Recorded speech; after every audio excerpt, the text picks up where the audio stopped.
자, 오늘 말씀의 제목을 지금을 해석하다라고 정하고 하나님의 말씀을 전하고자 합니다. 바울은 수많은 사람에게 복음을 전하고 새로운 인생을 열어줬습니다. 어둠 속에서 그리고 고통 속에서 살던 수많은 이방인들이 그가 전하는 복음을 듣고 그리스도의 빛으로 나왔습니다. 그래서 하늘 소망을 가지고 살아가게 되었죠. 그런 바울이 동족 유대인에게 고소 고발을 당합니다. 그래서 로마 군인들에게 잡혀서 온몸이 쇠사슬로 묶이게 되죠. 예수 그리스도의 복음을 전하는 사도가 죄인이 되어서 로마로 재판을 받으러 가는 그런 신세가 되었습니다. 이때 예수님께서 바울에게 나타나서 말씀하세요. 바울아, 두려워하지 말아라. 너는 로마에서도 나를 증거하게 되리라. 자, 이 말씀을 들음으로 바울은 힘과 용기를 얻습니다.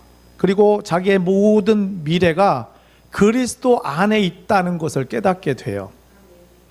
자, 바울은 하나님의 복음 때문에 사슬에 매인 죄인이 되어서 이제는 다른 죄수들과 함께 로마로 가는 배에 올라타게 됩니다. 그러다가 유라굴로라고 하는 엄청난 감당할 수 없는 큰 폭풍을 만나죠.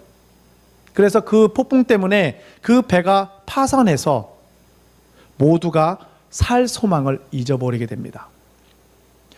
여러 날을 망망대해 떠다닙니다. 이렇게 지내다가 겨우겨우 한 섬에 도착했는데 그 섬의 이름이 바로 오늘 말하는 멜리데 섬이었어요.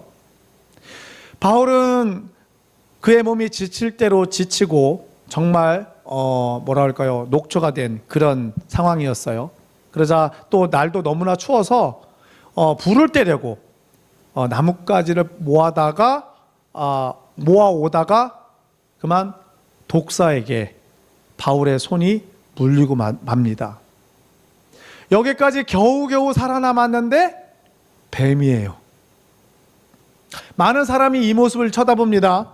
그리고 섬에 사는 원주민들도 이 모습을 봤어요. 이것을 보고 이렇게 말합니다. 아, 저 사람은 죄인이구나. 여기까지는 어찌어찌해서 살아남았는지는 모르지만 정의의 여신이 그를 가만히 두지 않는구나. 어쩔 수 없지 뭐. 자업자득이잖아. 여러분, 바울이 독사에게 물렸습니다. 그 후에 바울은 어떻게 되었습니까? 아무 일도 일어나지 않았습니다. 오히려 섬에 사는 원주민들은 바울이 전하는 복음을 받아들이고요. 그 섬에서 고통받던 사람들이 예수님의 이름으로 치유받는 역사가 일어납니다. 또 바울은 섬 원주민들에게 극진한 대접과 융성한 친절을 받게 되죠. 이 내용이 바로 오늘 우리가 읽었던 본문의 말씀이에요. 이 섬에서 바울은 석 달 동안 안식과 쉼을 얻게 됩니다. 그리고 지치고 고달팠던 바울의 몸과 마음이 위로받고 회복되는 기회가 되죠. 이렇게 해서 바울은 다시 힘을 내서 로마로 떠나게 됩니다. 하나님은 바울에게 전혀 다른 것을 행하셨어요. 하나님의 계획은 우리의 계획과 다릅니다. 또 하나님의 생각은 우리의 생각과도 다릅니다. 예수를 구주로 믿고 또 복음을 전하고 있는 우리는 바울과 같은 여정을 살고 있는 줄로 믿습니다. 그래서 오늘 본문에 나오는 바울의 모습을 통해서 오늘 우리의 모습을 한번 되돌아보는 기회가 되기를 예수님의 이름으로 축복합니다. 자, 오늘 말씀의 첫 번째 주제입니다. 한번 따라해 보겠습니다. 인과응보, 진짜 하나님의 뜻인가? 인과응보, 진짜 하나님의 뜻인가? 예, 다시 한번요. 시작. 인과응보, 진짜 하나님의 뜻인가? 아멘. 자, 유라굴로라고 하는 이 폭풍은요, 바울이 탄 배를 부셔버립니다. 이 때문에 바울은 죽을 것 같이 힘들었어요. 하지만 하나님의 은혜로 이 부서진 배 조각을 붙잡고 무트로 올라옵니다. 올라와 보니 이곳이 바로 멜리데 섬이었어요.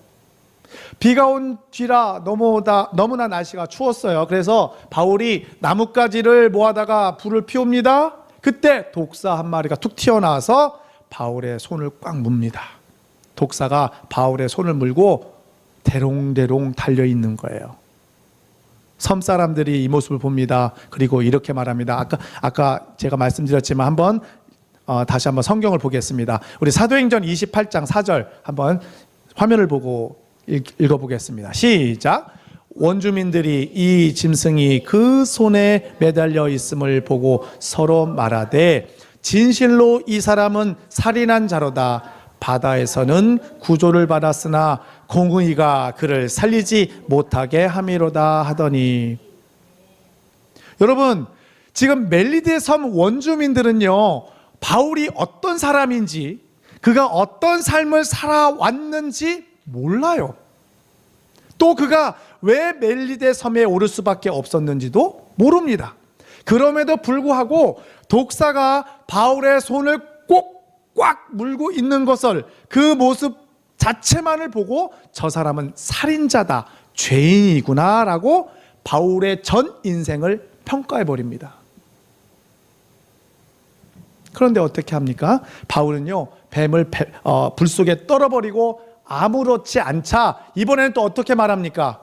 바로 바울을 신이라고 얘기해요. 자, 6절 한번 같이 읽어볼게요. 시작. 그들은 그가 붙든지 혹은 갑자기 쓰러져 죽을 줄로 기다렸다가 오래 기다려도 그에게 아무 이상이 없음을 보고 돌이켜 생각하여 말하되 그를 신이라 하더라. 우리도 마찬가지죠. 내가 고난 중에 있고 좀처럼 나아지지 않는 그 형편에 있을 때 스스로도 이렇게 생각합니다. 도대체 내가 뭘 잘못한 거지? 내가 뭘 잘못한 게 있어서 내가 이 모양 이 꼴일까? 아마도 내가 심은 게 없어서 그럴 거야. 좋은 걸 심지 않아서 내가 이렇게 거둘 게 없는 거야. 이렇게 생각합니다. 또 소위 잘 나가는 사람들, 다 잘 되고 형통한 것처럼 보이는 사람들이 한없이 부럽습니다. 반면에 그렇지 못한 나 자신을 보면서 한없이 또 기가 죽어요. 아, 좋겠다. 나는 이게 뭔가, 저 사람은 뭐가 그렇게 잘했길래, 잘났길래 저런 삶을 사나. 여러분, 이런 생각 하지 않나요? 예. 자, 이런 식의 사고를요, 우리는 율법적 사고, 인과응보식 사고라고 말해요. 선을 권하고 악에 대해서는 징벌하는 것, 또 착한 일을 하면 복을 받고 악을 행하면 벌을 받는다는 아주 오래전부터 내려오는 삶의 교훈이죠. 권선징악, 인과응보 이런 말입니다. 여러분, 이것이 진리라고 생각하십니까? 진짜입니까? 예, 역시 소망석입니다. 예. 예수님이 십자가를 지고 힘들게 골고다 언덕을 올라가고 계세요. 로마 병사들의 채찍에 맞아서 등에는 피가 막 흐르고 있어요. 어깨 위에 십자가가 너무 무거워서 예수님은 쓰러지고 또 쓰러집니다. 이때 사람들은 예수님을 보고 이렇게 말합니다. 아, 저 사람은 하나님께 징벌을 받아서 저렇게 고난을 당하고 있는 거야. 반면에 이사야서 53장 4절은 이렇게 말합니다. 우리 함께 읽어볼까요? 시작. 그는 실로 우리의 질고를 지고 우리의 슬픔을 당하였거늘 우리는 생각하기를 그는 징벌을 받아 하나님께 맞으며 고난을 당한다 하였노라. 여러분, 예수님의 십자가는 우리의 죄 때문이었어요. 그런데 그 사람들은 그가 하나님께, 예수님이 하나님께 잘못했기 때문에라고 생각을 했던 겁니다. 이것이 바로 율법적인 사고, 인과응보적인 생각이에요. 이것은 하늘의 법칙이 아니라 땅의 법칙입니다. 땅이 있을 때에만 적용되는 법칙, 바로 육신에 속한 사람들에게만 적용되는 그런 법칙이에요. 자, 우리 창세기 8장 22절입니다. 한번 같이 읽겠습니다. 시작. 땅이 있을 동안에는 심음과 거둠과 추위와 더위와 여름과 겨울과 낮과 밤이 쉬지 아니하리라. 여러분, 사실 이 세상은요, 심고 거둠으로 움직이지요. 반드시 심어야 거둘 게 있고 심지 않으면 거둠이 없습니다. 이것은요, 율법과 매우 흡사합니다. 율법이 뭡니까? 율법을 지키면 복을 받고 안 지키면 저주를 받는 거예요. 그래서 그 사람의 결과, 그 사람의 모습 하나로 모든 것을 다 평가해 버립니다. 복을 받은 것처럼 보이면 그는 의인이고, 가난하고 병들면 그는 죄인이 되는 거예요. 많이 거두면 그 사람은 의인이고, 적게 거두면 죄인이 되는 겁니다. 이것이 바로 율법적인 사고, 이분법적인 그런 사고입니다. 여러분, 그렇다면 이 율법은 누구에게 주신 법일까요? 자녀에게 주신 법일까요? 종에게 주신 법일까요? 한번 따라해 보겠습니다. 이 율법은 종과 백성에게 주신 법이다. 여러분, 종은요, 항상 주인의 명령 속에 있습니다. 스스로 결정하고 스스로 하는 게 없어요. 종은 열심히 일해야 합니다. 주인의 땅에다가 열심히 심어야 돼요. 자기 땅이 아님에도 불구하고 열심히 심어야 돼요. 안 그러면요, 주인에게 혼납니다. 그리고 벌을 받아요. 종은 절대 실수하면 안 됩니다. 잘못하면 매를 맞습니다. 그래서 종은 항상 많이 심고 많이 일해야 하는 심적 압박감이 있어요. 안식이 없습니다. 게으르면 안 됩니다. 종들은요, 주인이 너무 무서워요. 두려워요. 주인은 사랑과 존경의 대상이 아니라 그저 피하고 싶은 대상일 뿐입니다. 그러나 자녀는 그렇지 않죠. 자녀는요, 일하지 않아도, 심지 않아도 됩니다. 왜요? 부모의 자식이니까. 이것을 우리는 자녀의 법, 은혜의 법이라고 해요. 성경은 이렇게 말합니다. 우리 세 번역으로 로마서 8장 15절 한번 같이 읽어보겠습니다. 시작. 여러분은 또다시 두려움에 빠뜨리는 종살이의 영을 받은 것이 아니라 자녀로 삼으시는 영을 받았습니다. 그래서 우리는 그 영으로 하나님을 아빠, 아버지라고 부릅니다. 아멘. 우리는 종살이의 영을 받은 것이 아니라 자녀로 삼으시는 영을 받았어요. 그래서 하나님을 아빠, 아버지라고 불러요. 이 법은요, 하늘에 속한 법이고 은혜의 법, 자녀의 법입니다. 여러분, 아담과 하와가 선악과를 따먹었습니다. 하나님의 임재가 사라져버렸어요. 즉시로 그들이 벗었음을 알게 됩니다. 너무나 수치스러웠어요. 그래서 나뭇잎으로 그들의 중요 부위를 가렸습니다. 여러분, 이거 며칠이나 갈 것 같아요? 나뭇잎으로 가렸어요. 며칠 갈 것 같아요? 한나절이라고 말씀하셨습니다. 여러분, 금방 찢어져요. 그거 다시 갈아줘야 돼요. 떨어져 버립니다. 예. 그래서 하나님은 어떻게 하셨습니까? 아무 죄 없는 양을 잡아서 그 피 묻은 가죽으로 그들의 부끄러운 곳을 가려주었어요. 수치심을 가려줬습니다. 덮어주셨습니다. 여러분, 은혜의 법이란 바로 여기서 말하는 것처럼 심지도 않았는데 거두는 법이에요. 그래서 은혜의 법입니다. 여러분, 아담과 하와가 무엇을 여기서 심었습니까?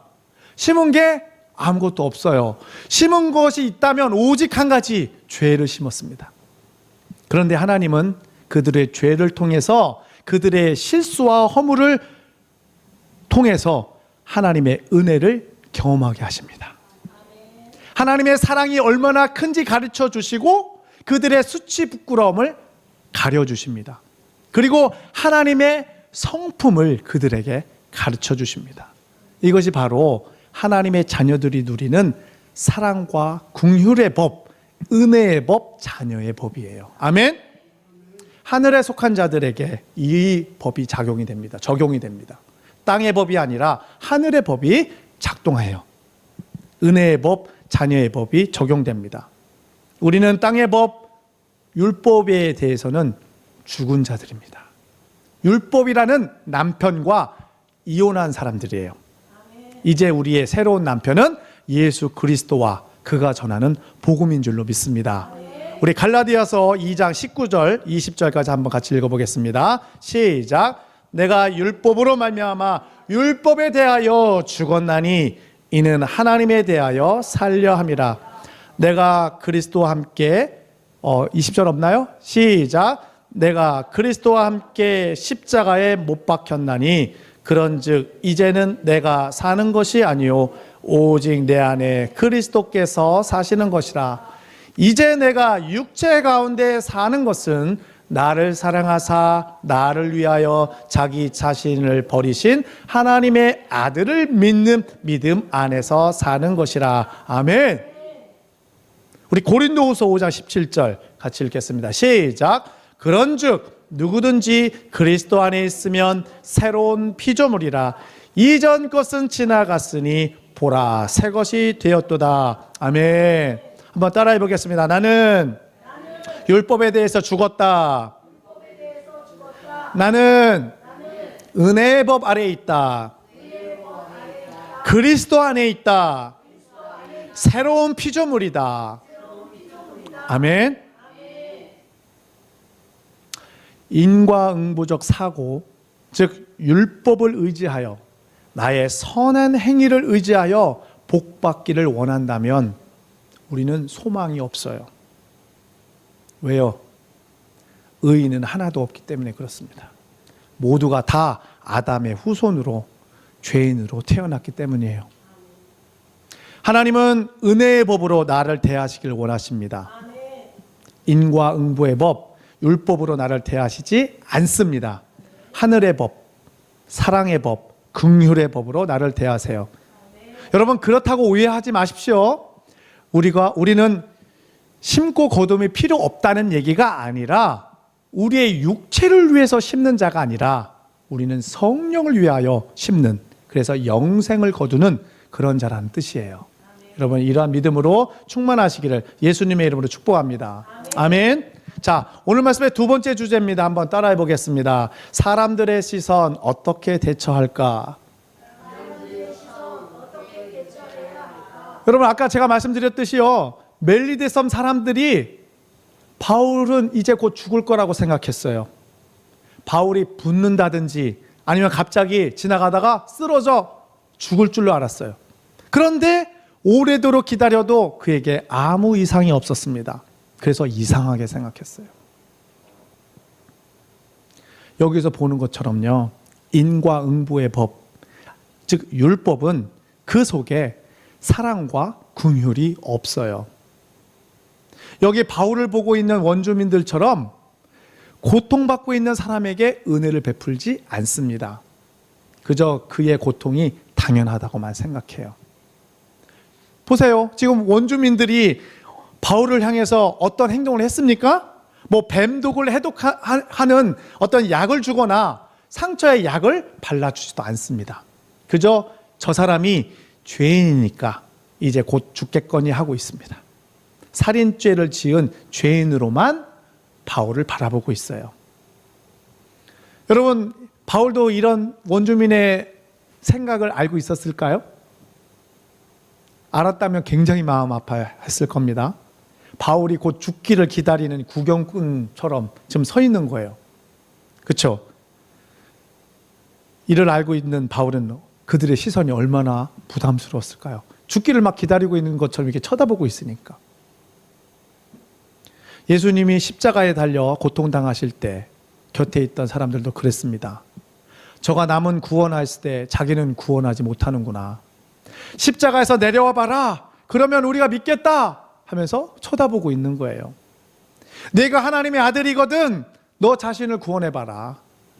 저가 하나님을 의지하였으니 하나님이 저를 구원해 줄지도 몰라 하면서 바울을 쳐다보듯 예수님을 쳐다보고 있었던 거죠.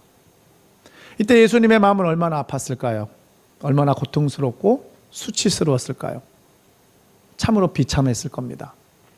이러한 예수님의 마음이 고스란히 담겨져 있는 시편의 말씀이 있습니다. 우리 시편의 말씀 한번 같이 볼게요. 시편 44편 13절부터 16절입니다. 함께 읽겠습니다. 시작.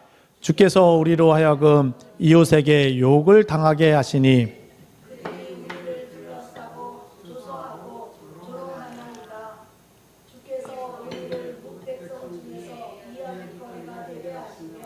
민족 중에서 머리 흔듦을 당하게 하셨나이다. 나의 능욕이 종일 내 앞에 있으며 수치가 내 얼굴을 덮었으니 나를 비방하고 욕하는 소리 때문이요 나의 원수와 나의 복수자 때문이니이다. 여러분, 마찬가지로 날마다 나를 조롱하고 나를 고통스럽게 하는 사람이 있습니다. 그게 누굴까요? 그것은 바로 다름 아닌 나의 양심, 나의 생각이에요. 나의 양심, 나의 생각은 나의 가치관이지요. 오랜 세월 경험과 지식이 만들어낸 나의 판단 시스템입니다. 그런데 이런 나의 양심이 끊임없이 나를 정죄하고 나의 실수를 생각하게 만들어요. 그래서 지금 내가 겪고 있는 이 환난이 매우 정당하다고 소리를 지르고 있습니다. 그리고 이것은 절대로 앞으로도 멈추지 않고 계속될 것이라고 우리에게 상기시켜 줍니다. 내 속에 또 다른 내가 온갖 이유와 명분을 들어서 이것을 믿게 하고 우리로 하여금 체념하게 만들고 있습니다. 여러분, 이것이 바로 육신의 생각이에요. 육신의 생각은 하나님께로부터 온 것이 아니지요. 육신의 생각은 썩어 없어질 내 육체로부터 나온 생각이요 사탄이 넣어주는 사단의 악한 생각입니다. 그래서 육신의 생각은 하나님과 원수가 됩니다. 여러분, 양심이 진리일까요?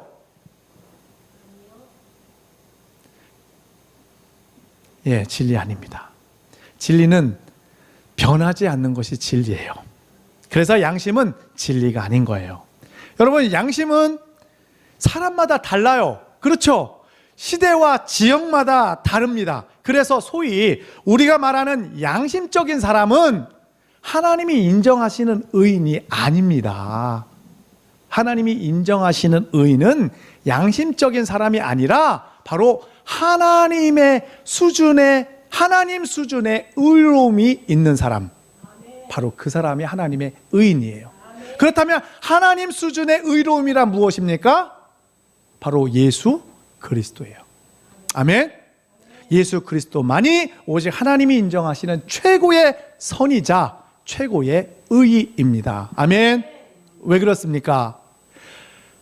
천상천하 단 한 분이신 의로우신 그 하나님이 오직 예수 그리스도를 통해서만이 자기의 의로움을 나타내셨기 때문에 그래요. 이해가 되십니까? 하나님이 오직 예수님을 통해서만 말씀하셨고 예수 그리스도를 통해서 행하셨고 그분을 통해서 이루셨기 때문에 그분만이 바로 하나님의 최고의 선이에요. 아멘. 이것을 하나님이 증명한 사건이 뭡니까? 바로 부활인 겁니다. 부활은 예수님의 모든 말씀과 행적이 하나님께로부터 왔음을, 그리고 그가 하나님의 의로움이라는 것을 하나님이 친히 증명하신 사건이 바로 부활이에요. 아멘. 그래서 예수 그리스도는 지금 현재 아버지 보좌 우편에 앉아 계십니다. 아버지는 그에게 모든 심판하는 권세를 그에게 맡겼어요. 그분은 이제 곧 산자와 죽은 자를 심판하시려 다시 오십니다. 우리는 이 예수를 믿음으로, 이 예수와 연합함으로 함께 의롭게 된 자들입니다. 이 믿음 때문에 우리는 성령으로 인치심을 받았어요. 그러므로 우리는 이 믿음으로 끝까지 인내하며 살기를 예수님의 이름으로 축복합니다. 우리는 이 믿음으로 하나님의 선한 역사를 기다리시기를 예수님의 이름으로 축복합니다. 예수님도 이 땅에 계실 때 인내하고 기다리셨어요. 히브리서 12장 2절 함께 읽겠습니다. 시작. 믿음의 주요 온전하게 하시는 이인 예수를 바라보자. 그는 그 앞에 있는 기쁨을 위하여 십자가를 참으사 부끄러움을 개의치 아니하시더니 하나님 보좌 우편에 앉으셨느니라. 아멘. 우리도 동일하게 그리스도와 함께 그리스도의 보좌에 함께 앉게 되는 역사가 있는 줄 믿습니다. 아멘. 여러분, 환난이 인내를 낳습니다. 인내는 연단을 낳고요, 연단은 하나님 나라를 향한 소망을 낳습니다. 고통이 큰 만큼, 고난이 깊은 만큼 그만큼 하나님 나라를 소망하게 돼 있어요. 하나님 나라를 간절히 바라고 그곳을 바라보게 되어 있습니다. 여러분, 이것이 비밀이에요. 이런 은혜로 충만하시기를 예수님의 이름으로 축복합니다. 아멘. 자, 오늘 말씀의 세 번째 주제입니다. 한번 따라해 보겠습니다. 나는 하나님의 주권 속에 있다. 아멘. 하나님은 바울을 이방인의 사도로 부르셨어요. 그래서 땅끝까지 사람들을 구원하게 하셨습니다. 수많은 사람들이 바울이 전하는 복음을 듣고 구원받고 하나님께로 돌아왔어요. 성령께서 역사하셔서 그의 손을 통해서 병자들이 치유받고 수많은 귀신들이 소리를 지르면서 떠나갑니다. 그리고 많은 교회들이 곳곳에서 생겨나게 되었어요. 그래서 바울은 성령이 주시는 기쁨과 감격으로 충만했습니다. 그런데 이 바울은 같은 민족이었던 유대인들의 고소 고발로 죄수의 몸이 됩니다. 그래서 배를 타고 로마로 압송되는 도중에 아까 말씀드렸던 거대한 폭풍을 만나요. 여러 날 동안 해도 별도 보이지 않고 풍랑은 계속됩니다. 얼마나 큰 고통과 환난이었던지 바울 일행은 살 소망까지도 잃어버렸습니다. 이렇게 14일을 망망대해에서 떠다닙니다. 결국 배는 파선하고 겨우 멜리데 섬에 올랐죠. 바울은 몸도 마음도 완전히 지쳐버립니다. 하나님은 이런 바울을 위해서 멜리데 섬을 예비하셨어요. 바울은 이 섬에서 3개월 동안 안식하죠. 추운 겨울을 나고 지친 몸과 마음이 쉼을 얻고 재충전하게 됩니다. 그뿐만 아니라 이 섬에서 바울이 멜리데 섬 원주민들에게 복음을 전하고 또 그들이 복음을 받아들입니다. 병든 자들에게 치유가 일어나고 구원받는 사람들이 나타났어요. 우리 사도행전 28장 8절 9절 한번 같이 읽어볼까요? 시작. 보블리오의 부친이 열병과 이질에 걸려 누워있거늘 바울이 들어가서 기도하고 그에게 안수하여 낫게 하며 이러므로 섬 가운데 다른 병든 사람들이 와서 고침을 받고. 아멘. 오지에 사는 원주민들, 여기 오지예요. 어떻게 보면 땅끝이죠. 이런 오지에 사는 원주민들이 하나님의 복음, 예수 그리스도의 복음을 받아들여서 하나님의 자녀가 됩니다. 이렇게 하나님의 복음은요, 차별이 없어요. 차별은 누가 합니까? 내가 하잖아. 그죠? 내가 합니다. 하나님은 차별하지 않아요. 누구든지 복음을 믿고 예수의 이름을 믿고 받아들이면 우리와 동일한 하나님의 자녀가 되고 천국 시민이 됩니다. 땅의 사람에서 하늘의 사람으로 그 존재의 가치가 바뀌어버리는 거예요. 하나님의 역사는 여기서 끝나지 않습니다. 하나님은 바울이 로마로 다시 갈 수 있도록 도우십니다.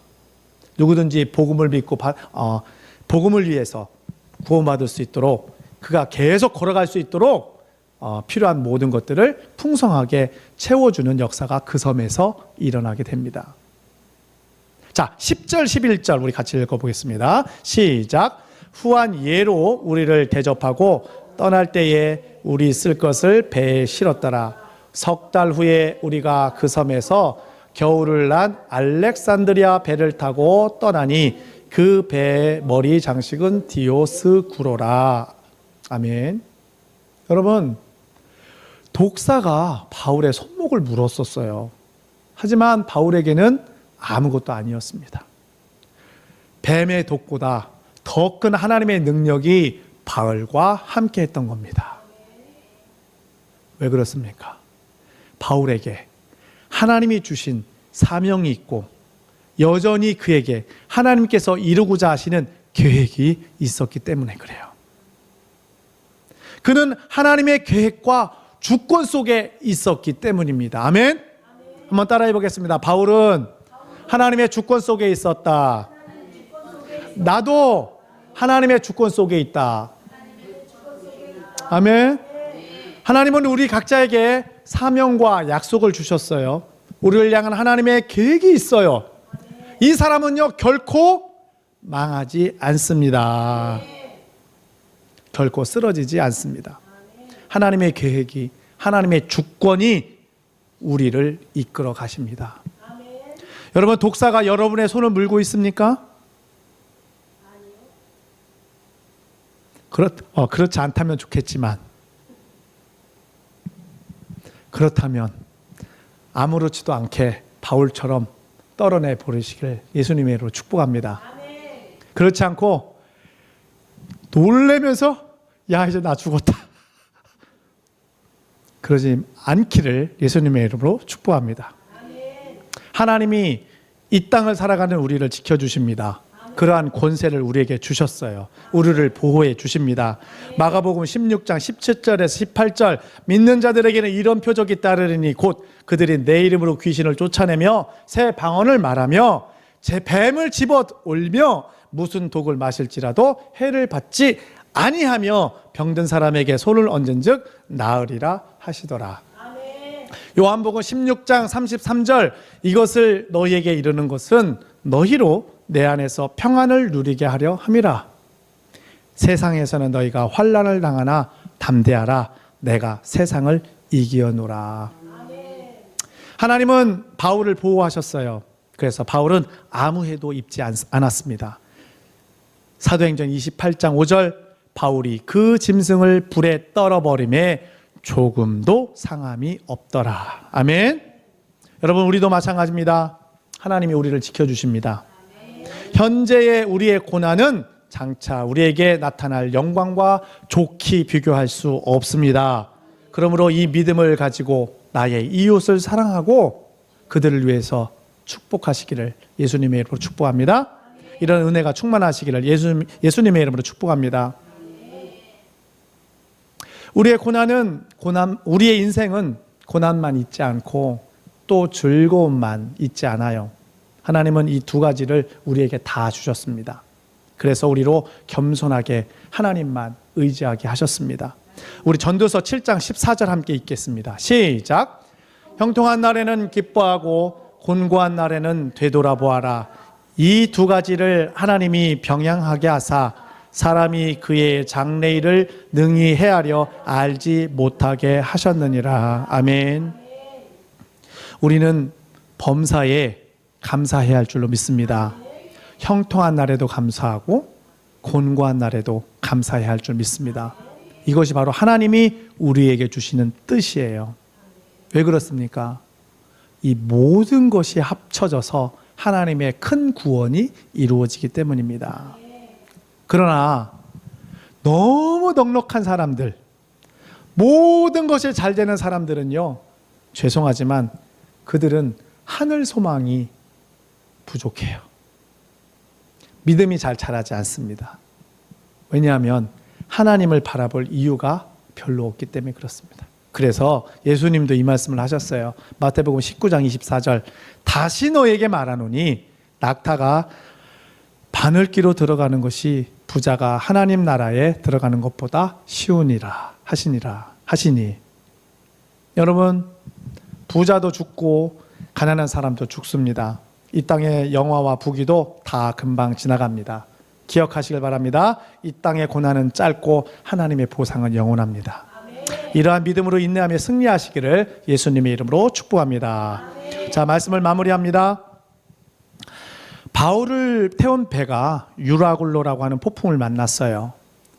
배가 난파되고 너무나 오랜 시간을 망망대해서 정처 없이 떠다녔습니다. 겨우겨우 섬에 올라 목숨을 건졌지만 이번에는 독사가 바울의 손을 물었습니다. 인간적으로 보면 참 기가 막힐 노릇이죠. 엎친 데 덮친 격이에요. 그렇죠. 그런데 주위 사람들의 평가 또한 참으로 냉혹합니다. 저 사람은 죄인이야. 곧 죽을 거야.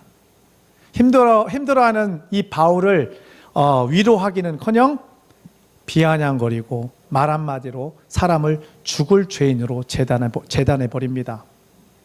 왜요? 땅에 속해서 땅에 속한 말을 하는 거예요. 율법과 인과응보식의 사고에 매여 있는 사람들입니다. 여러분, 이런 사람들의 율법적 시선을 무시하시길 바랍니다. 사람들의 오해를 통과하시길 바랍니다. 그들은 하나님의 계획을 몰라요. 하나님의 주권을 인정하지 않습니다.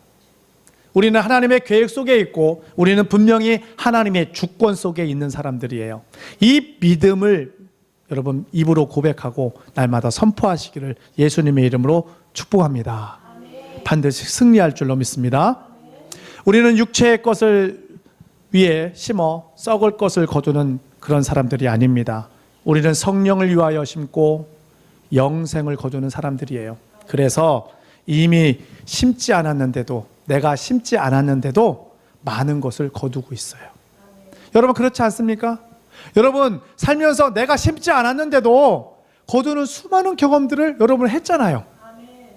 앞으로도 할 거예요. 걱정하지 마세요. 이렇듯이 하나님은 우리가 은혜의 법으로, 자녀의 법으로 살기를 원하십니다. 은혜의 법은 나의 거둠이, 그리고 나의 행위가 그러니까 나의 거둠이 나의 행위에 있지 않고 철저히 하나님의 은혜에 있다는 것을 나타내는 것입니다. 그러므로 우리는 심지 않았지만 하나님의 은혜로 거두는 사람인 줄로 믿습니다. 우리를 향한 하나님의 계획은 계속됩니다. 멈추지 않습니다. 유라굴로라고 하는 폭풍도, 그리고 독사의 독도 바울을 멈추게 하지 못했어요. 바울은 계속해서 복음을 위해서 로마로 진행을 합니다. 왜요? 사명자는 죽지 않기 때문에 그렇습니다. 유라굴로의 폭풍도, 멜리데 섬의 여정도 로마로 가는 바울의 여정의 일부분 뿐입니다. 마찬가지로 여러분의 환난과 고통의 여정은 하나님 나라로 가는 일부분일 뿐입니다. 작은 피자 조각 한 조각입니다.